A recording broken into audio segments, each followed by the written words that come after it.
La Malaisie. Alors, c'est une forme malaise de Silat. La Malaisie, hein, c'est une sorte de longue péninsule entre la Thaïlande et l'Indonésie. Et on change d'univers.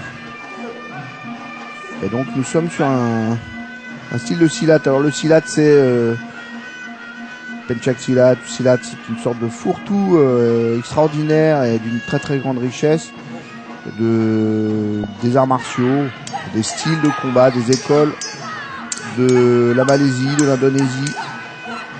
C'est donc des siècles et des siècles de maturation guerrière, parce que c'est un endroit où on s'est beaucoup battu entre soi, contre les pirates, contre les envahisseurs étrangers, nombreux.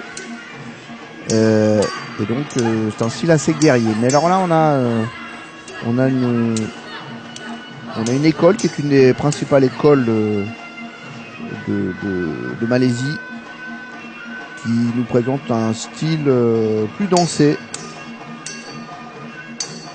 Même si on entend bien les armes résonner, donc on joue quand même avec des lames non aiguisées. Alors, un petit travail avec une chaîne, car comme dans tous les arts martiaux traditionnels, on utilise des armes qui sont de l'ordre du quotidien. Machette, serpette, chaîne, bâton.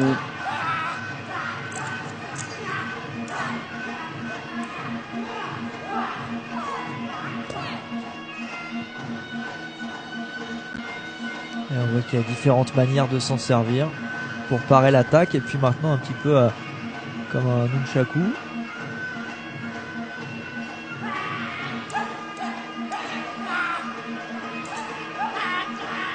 Et voilà, et pour étrangler.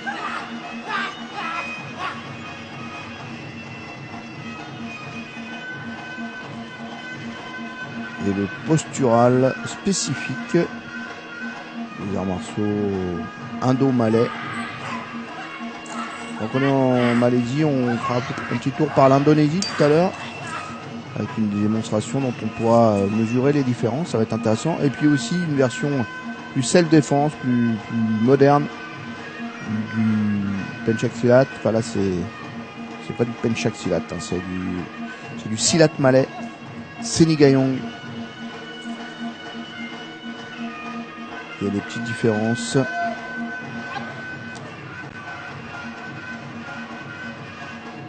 Malaisie, Indonésie, de toute façon, ce sont des sources précieuses. On a découvert ça il y a quelques années.